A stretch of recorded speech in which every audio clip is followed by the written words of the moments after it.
It is a real pleasure to welcome back to the program Mark Allen Derry. He is an infectious disease specialist at Access Health Louisiana.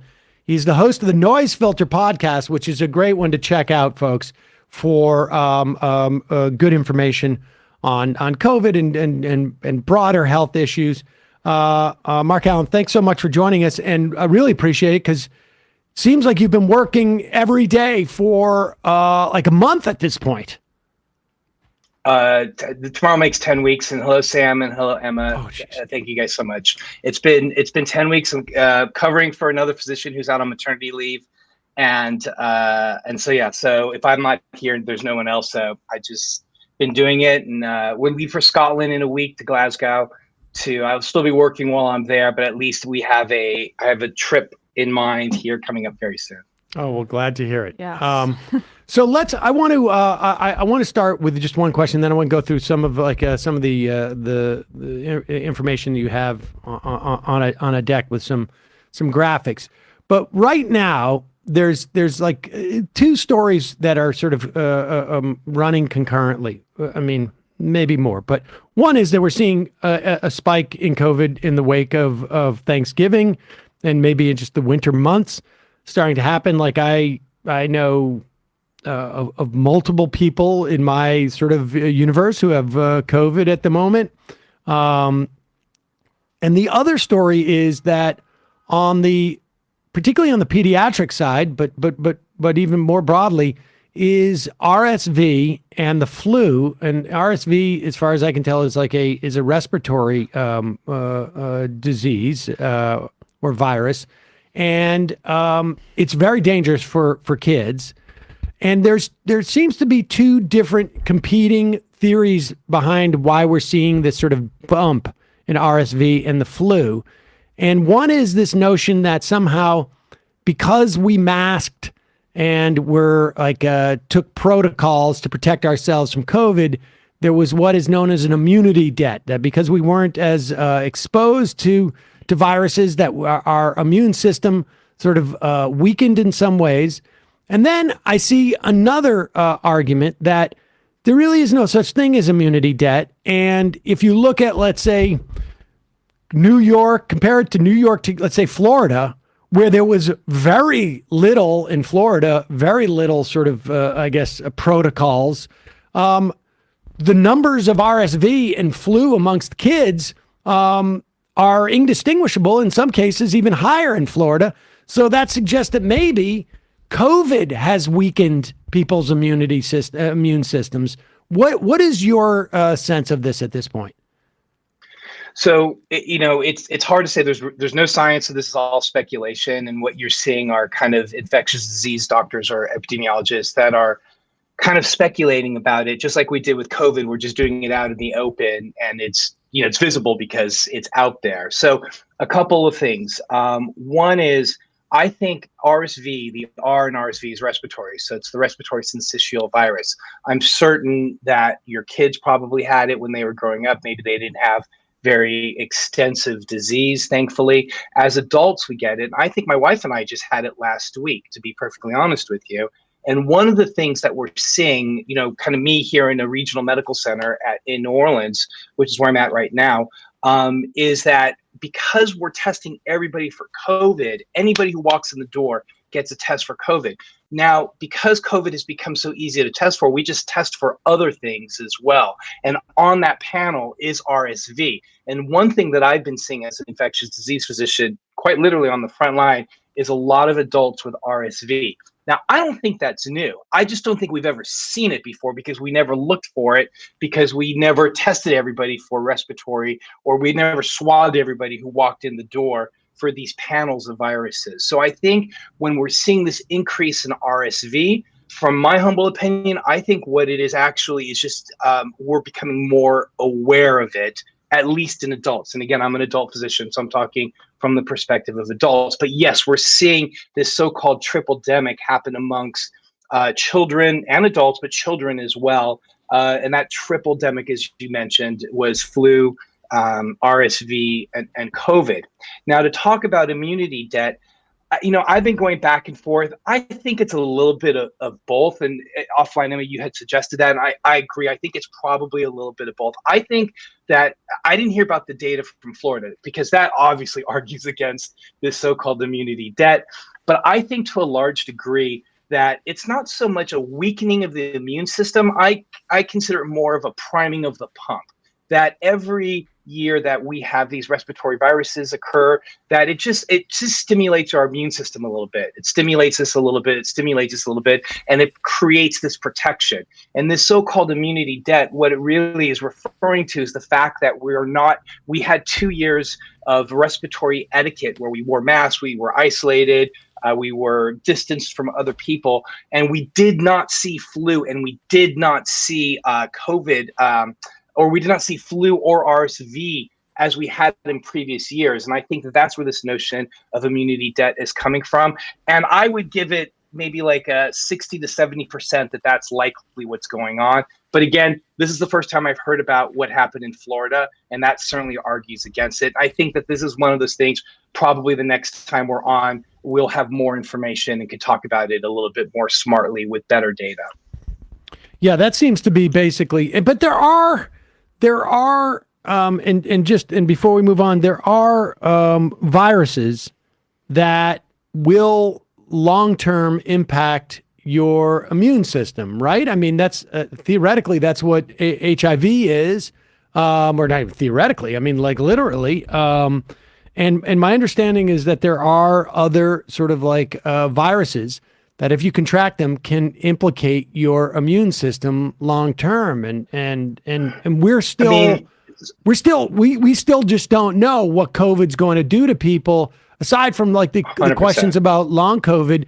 If you get chicken pox 30, 40 years later, you can get shingles. 100%. So let me give you an example of that. So here's a really fascinating kind of consideration notion. And I don't think it's immune system. I think HIV is definitely one thing.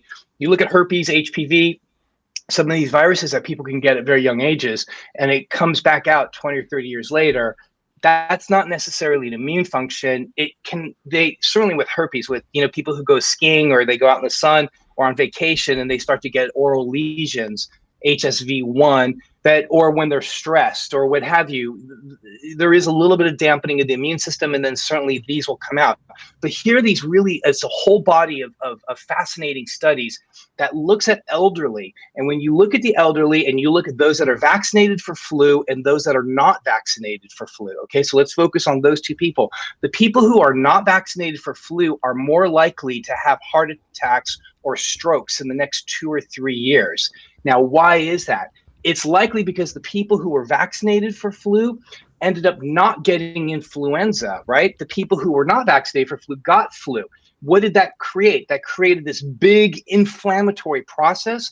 And when you have inflammation, you're more likely to create clots. We refer to that as thrombogenesis. So you get clots. So what are heart attacks and strokes? Heart attacks and strokes are clots in the heart, for heart attack, obviously, and in the stroke, it's in the brain. So not only is the influenza vaccine protective against flu, but it also has a protection against other illnesses such as strokes and heart attacks. So this kind of does what this basically states is that yes, viral infections do have long-term consequences. When I went down to Sierra Leone for WHO for the Ebola outbreak, we saw that greatly. The people who survived Ebola had lots of issues long-term because of this big inflammatory response that occurred. And I think we're going to probably see more of that with COVID. And I think the first time we talked, I even talked about some of this as well, is that you get these very big inflammatory responses, and we don't know what the long-term consequences are. But in the population of the elderly, we do see that those are not vaccinated for influenza are more likely to have heart attacks and strokes within 2 or 3 years later because of that thrombogenesis that occurs with illness. In terms of pediatric, or not pediatric, but younger people getting strokes, all I've seen are really anecdotal evidence on this. So I'm just couching it in that. But are there any indications that COVID or multiple infections of COVID might be causing some things like strokes in younger people when they didn't previously have a condition on that front? So, and I've not seen that, but let me put it this way: I would not be surprised because, again, of the inflammatory. So, inflammation is immunity, and immunity is inflammation in our brain. We think about them as being separate, but they're really two sides of the same coin. So, when your immune system increases, that's basically inflammation, right? So, that inflammatory response or that immune response in the right host, in the right person, I could see could potentially go on and have strokes, like you were saying, especially in younger people who otherwise would be healthy, and had they never had COVID, they would have never been subjected to a stroke. Maybe there's a good time to segue into some of your panels, because when we talk about things like excess deaths, I mean, this is one of the things that seems to be tricky about the whole parsing of died with COVID, died of COVID. They didn't die from COVID. They died from some secondary thing, but that's sort of the point, is right. Like this disease, COVID, if it will bring about secondary infections that will kill you, like pneumonia. If you die of pneumonia, you die of pneumonia. But you wouldn't have the pneumonia, but for the COVID. And I know someone recently who died of cardiac arrest. They were older. They had some other comorbidities, but they got COVID, and then they immediately they were succumbed by cardiac arrest. Did they die of COVID? I mean, it seems to me the COVID is the but for in that situation. There could have been other things, but because there was such a desire to put COVID behind us and to get to work and to essentially get the economy going again, there became all this sort of parsing to diminish the threat that COVID represents to people and their long-term health, despite the fact of like over 1 million people died and continue to die, hundreds a day. And it's fascinating, but let's go into the first one, I guess. This is and Sam, while we're doing that, let me just to give you an example. Like if somebody gets in a car accident and they hemorrhage, right? They don't put on the death certificate car accident. They'll put hemorrhage, but they would have never hemorrhaged had they not been in a car accident. Right. Exactly. That's a perfect example. And here is, let's do this. We have the sharpest 2-year decline in life expectancy in nearly 100 years. This is incredible. This is incredible. This is the first time in the past, like demographers, people who work with demographics and that are like, they're epidemiologists, but they're dealing with populations. What in the past, they've only dealt with changes in the forms of weeks to months. Never has the unit of change been measured in years. And what we've seen now is a drastic reduction in life expectancy. And this is something that obviously that is talked about regularly on the Majority Report, is how difficult the American life is, working life, the fact that we don't have unions that represent us, and the fact that all of the structural discrimination that exists in our society, and what that ultimately comes out to, especially when we're talking about deaths of despair, is we're seeing this rapid reduction in life expectancy. And this is the first time it happened the first year, and the fact that it happened the second year was really stunning. And we're going to see in a couple months if it follows a 3-year trend. And unfortunately, as you could expect in this American society we live in, it doesn't affect everybody the same. It disproportionately affects communities of color, and the number 3 cause of the of death is COVID. So something that prior to 2020, it didn't exist. Now the number 3 cause of death, especially when we're talking about loss of expectancy of life, is really as a result of COVID, and that's really quite stunning. So, and then of course the deaths of despair, which I know is something that you've talked about on this show several times before. Yeah, and you can see in that life expectancy somewhere in 214, you see sort of like almost like a soft like trough, and that is. Particularly, I think it was white men in the sort of, I think 40 to 60 age group there was a decrease in life expectancy, largely because of the opioid crisis and suicide. And it starts to come back up actually in 2019, 2020, and then just it doesn't quite fall off a cliff, but it sort of rolls down a hill, as it were, for everybody. Absolutely. Absolutely. And here is, pop this one up. This is showing that COVID is now the third leading cause of death in the country.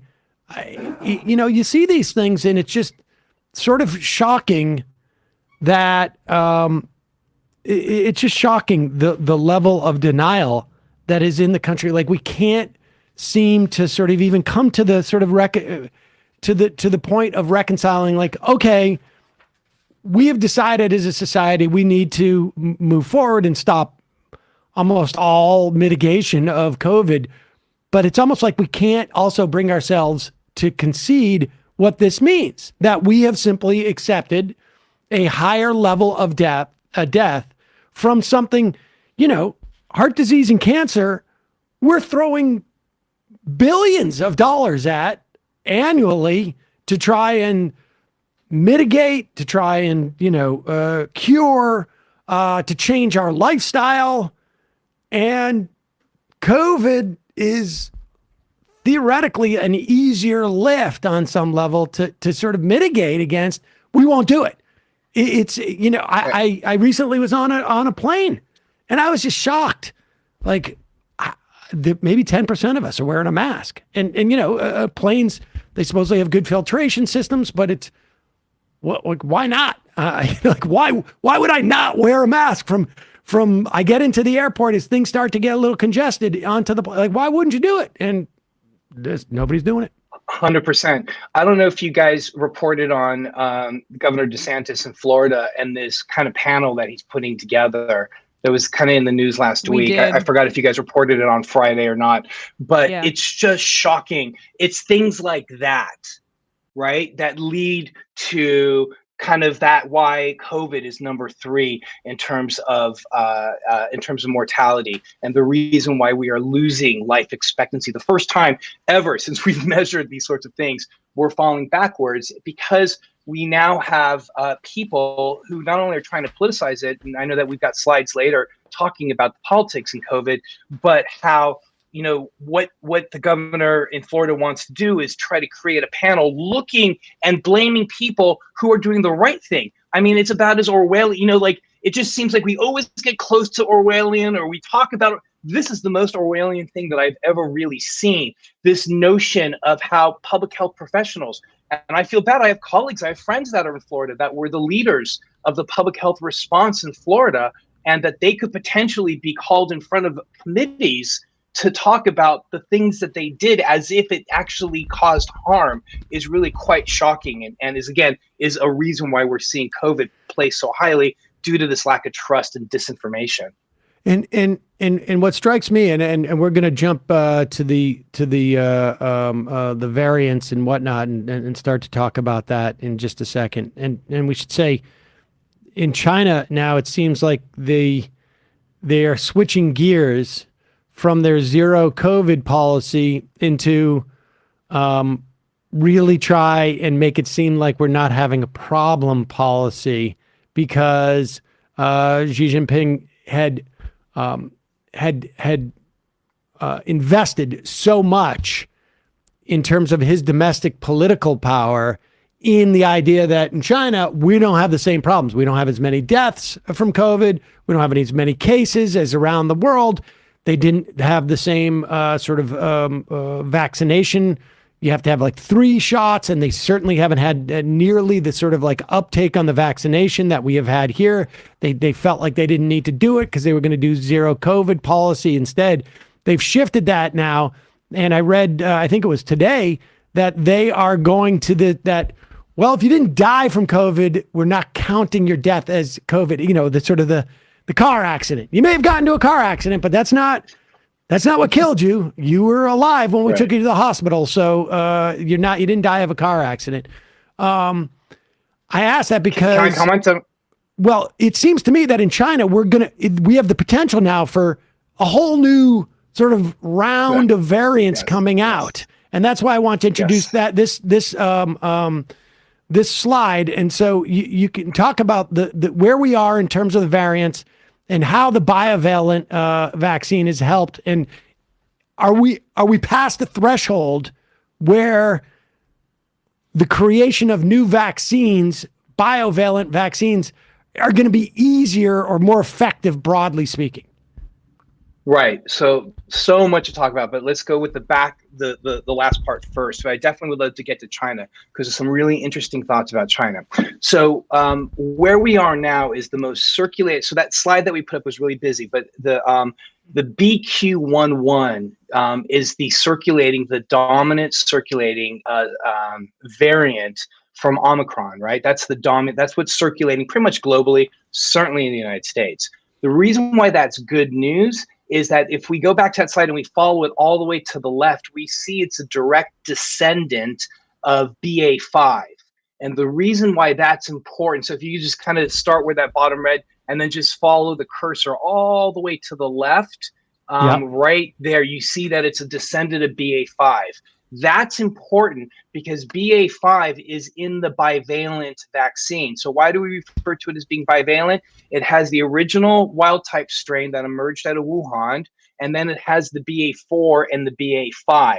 So when they created that bivalent vaccine, they took a gamble that some descendant of BA.4 or BA.5 would be circulating, and it was the right gamble to take. And what they found was that BQ.1.1 is now the dominant circulating strain right now. And what we've seen is a number of benchtop research, as well as one really excellent human research that shows that being vaccinated with the bivalent vaccine significantly decreases severity of illness. Remember, the vaccines don't prevent getting sick. What they prevent, just like a seatbelt doesn't prevent you getting into a car accident, the seatbelt prevents the severity of injuries if you get into a car accident. These COVID vaccines do the same thing. They don't necessarily prevent illness. What they do prevent, and what the research shows, is that you are very well protected with the bivalent, especially if you have the bivalent on board and the previous boosters, and then of course the original set of vaccines. So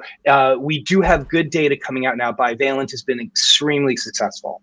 Two questions about the bivalent. One is there increased protection against it? I mean, I get the seatbelt analogy, but I wonder if the bivalent also doesn't protect from getting infected. And two, can I get a second bivalent? If I got it back in September, there doesn't seem to be any guidance, because usually it's been like 3 or 4 months. It ends up being like when you want to get the next booster 2 or 3 times a year or something. And I've been looking for guidance on that. I got it day 2 that it was available, and so far so good. And I was just on a cruise. And, you know, I get a couple more days, I guess, until I'm like fully out of the woods. But I felt pretty confident. Can I get a second round of bivalent? I mean, I sort of feel like I can walk in there and get it because nobody seems to even check at this point. But when do I get a second bivalent? There's been no recommendation. So I wouldn't, because it hasn't been recommended, but I kind of play in the sandbox that they create, you know, so I follow the recommendations and I have to recommend what is recommended, right? So I would recommend just staying with the one in the minute, you know, that it'll make news when it's time to get a new one. Because the other thing, and you bring up such a good point, here's another really good analogy for you to use. Think of the booster vaccines as like a battery. Eventually, over time, the battery is just going to peter out, and you're going to need to replace the remote control with new batteries. It's the same thing with the COVID vaccines. They're like kind of like a battery, and over time, they're going to eventually peter out. And to answer your first question, Sam, the original vaccine that we got, you know, that I got in December of 2020, or right at the very, very beginning in January, that original vaccine against the wild type, that vaccine protected against infection against the strain that emerged out of Wuhan. yes, that was an incredibly protective from getting COVID. But because we are so far out and there's so many different strains that are circulating, again, the vaccines do not prevent infection. What they prevent is severity of infection. Okay. And that's the important part there. And can I just talk real quickly about China? China, Just a please couple do. really, just one or two kind of thoughts. One, protests work. That was amazing what they did. Two, when you're talking about immunity debt, that is real immunity debt right there, because they've had COVID, they've been isolating for so long. There has been that is a population of people who have not been slowly primed in terms of their immune responses for COVID. And so I fear for what's going to happen. And your point is well taken that there could be new emerging variants that emerge out of that. And then lastly, their vaccines were decent. They weren't great. They were decent for the virus that emerged out of Wuhan, right? The so-called wild type. But they've not updated any vaccines, and they've been trying to stay away from the mRNA vaccines as a sort of national pride. At least that's the way that I understand it, that the mRNA vaccines were an American or a German thing. And so, but I think now that they're going to start bringing those mRNA vaccines, I've heard that they have created their own mRNA vaccine and will probably start utilizing that. So I think everybody who's interested in this is watching China very carefully.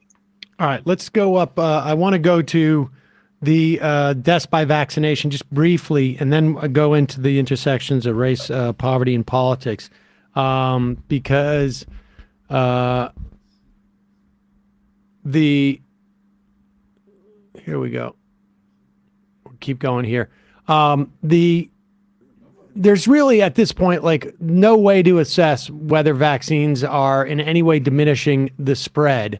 But we do have pretty clear evidence of vaccines diminishing mortality, essentially, severity of COVID, but mortality specifically. Here is 100%. Here, let's put up this graphic here. I love that graph. It's just so telling, isn't it? Right. And for those of you who listen to the Majority Report like I do on podcasts, what we're showing is a graph in which there's the mortality from those suffering from that are unvaccinated is wildly elevated compared to those that are vaccinated, which is almost at the baseline, which is almost zero. So the graph is just really quite dramatic in that those that are unvaccinated are more likely to experience death or severity of illness. And in the next slide, what you would see as well is that it's severely. Oh, whoops! Just go one more after that. I think I'm looking for the one with the age. There's the one more. I'm so sorry. One more after that is looking, and again, one more is that there you go. That you have unvaccinated 80 plus and unvaccinated 65 and older. You could see are wildly disproportionate in terms of mortality when compared to those that are vaccinated. So the question is whether or not the vaccines work or not. That question has long since been settled. If people are not vaccinated at this point, it's a choice that they are invariably making. The same thing as somebody who doesn't want to wear a helmet when they're riding a motorcycle or refuses to put a seatbelt on when they're driving in a car. So let me ask you this, and we're looking at this, and this graph is not terribly dissimilar from the original one, which had the just basic unvaccinated versus vaccinated. What accounts, as you move from January 2022, there's a huge disparity between the vaccinated and unvaccinated, and I guess that's because it's winter. And so, it's going around more, and as it goes around more, more people get it. But what accounts for it dips down in April to where the disparity between the vaccinated and unvaccinated is small, and then it sort of starts to grow a little bit, and you can see we're right at the it only goes up until June, and I imagine now it's even higher. But what accounts for that? Is that the rates of people getting COVID, and therefore, as more people get COVID, it captures more people who are going to unfortunately die? Is that basically what it is? Yes. Yes, Okay. yes, that's exactly right. That's 100%. And so, I mean, there it is. It's really a question of, and I would imagine too, we're never going to get to the peak that we saw in January 2022, at least in the near term, despite this being another winter, because it's almost like for lack of better term, I don't mean to be sort of flip about this, but the kindling has already burned up, as it were. 100%. Okay. The people who are most susceptible to die, increasingly, they have passed. And presumably, the vaccination works, better on a 65-year-old than it does on an 85-year-old, because dying is binary essentially, and you get closer, right. You get more susceptible. There's just more of a likelihood that you're going to pass, particularly if you're unvaccinated. But even if you're vaccinated, there's more of a likelihood you're going to pass. Yeah, I mean, for those that are vaccinated, again, we see that the protection is great, and that we're probably going to move into it now. Is that when you look at the politics, and certainly when we talk about the so-called red wave that was supposed to happen in November, one of the things, and again, I don't want to be flippant either, but that kindling that you referred to was kind of the fire that fire that COVID was supposed to bring, or could potentially bring. I doubt that it will, because largely the people who were going to die from it, again, without being flippant, have passed. And if you look at who those people are, they are people who vote in red counties, right? Or versus blue counties. And so this so-called, one of the things that, people who understand and talk about this, one of the things that we're talking about is that there could have been a significant change had people been vaccinated, and had people who live in red counties been vaccinated at the rates of people who live in blue counties. And I think that's something that needs to be talked about. We'll pop this up right here. And then maybe we'll go back to poverty. Although, I think one of the things is, we know that poverty is a comorbidity in this country, because you're less likely to have access to a hospital. You're less likely to have the ability even to get vaccinated, for that matter. But even if you did, you're less likely to be able to take time off from work. You're less likely to have daycare. You're less likely to be separated from somebody who's sick. I mean, on and on and on and on. It's just like, we can see this not just in the context of COVID. We can see this across society. But we should just say that. But let's go back to this red-blue divide, because it is pretty fascinating. So what this slide is showing is that the New York Times in 2020, in April of 2020, or 2021, basically went around and just said who's getting vaccinated early and who's not. And what they showed was this clear trend that counties that voted for Biden versus counties that voted for Trump. And that was kind of the breakdown categories they used. And what they found was that it was very clear in this graph that counties that voted for Trump were significantly less likely to get the vaccine. Now, remember, this is April 2021. The vaccine is new. It's new mRNA vaccine.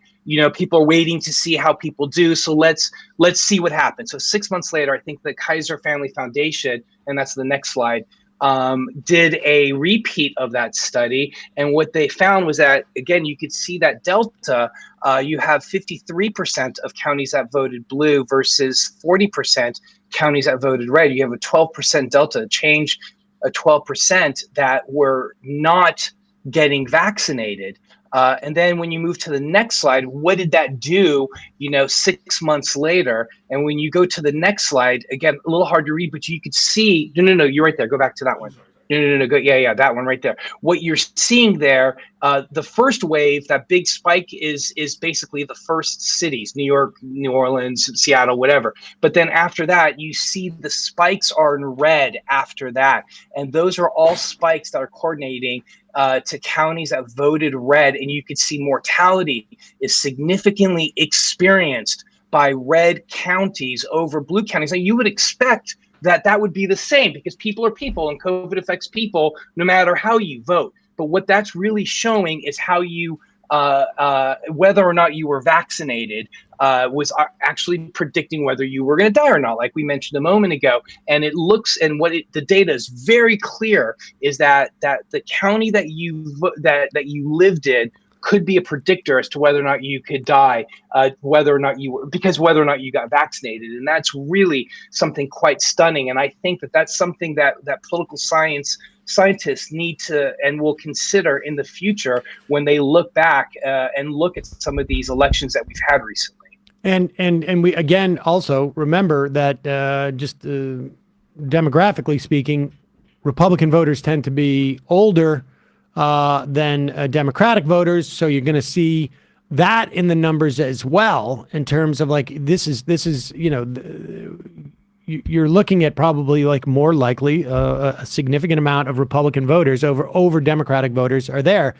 The other thing that I think this data is going to end up being important for, in terms of like counties, is we don't know for sure, but 10, 20 years down the road, we may be seeing expenditures higher in these counties on healthcare because of secondary, tertiary medical issues that develop over time because of COVID.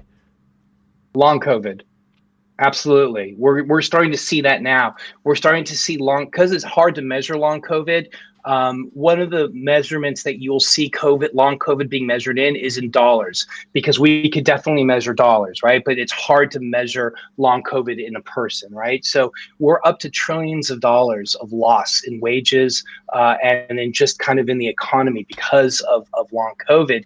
And, kind of along the same thing, what we saw was the National Defense Act was just signed, I think, on this past Friday. In that National Defense Act was the notion that soldiers did not have to get vaccinated for COVID anymore, that mandatory requirement. And who knows what that's going to turn into as well. Because if there is a situation where people are fighting and you have one person who has COVID and living in a small space, now you could have other people who could potentially get COVID, or if they just stop vaccinating altogether, you can see that we have a weakened military, and I'm not one to talk about military, that's not my world, but you could see how that could kind of play out with something like that as well. So these are all public health decisions that are being made now that we know in 10 or 20 years are going to lead to problems. And it's going to be one of those things, who could have seen this coming? Well, we could have, but we chose not to do anything. You mentioned long COVID there. I just wanted to quickly ask you a question about that, because there's a lot of conflicting information out there about long COVID. What do we know for sure about signs of long COVID, how it's manifesting itself right now? Might not be a lot, but what do we know at least, or what can you infer is probably a better way to phrase it. So it's really, really, really good question. Such a hard question. We could spend the hour just talking long COVID. But what we do know is that a couple of very solid facts. There was a study that just came out of Switzerland, and a recent study I think the CDC just did that was released last week. So there are a couple of really interesting points. One is, what we do know is that 6% of people who've had symptomatic COVID do go on to have long COVID. Now, we talked about in the past, 10 to 15% of people who experience COVID will have long COVID, but eventually that kind of wears away.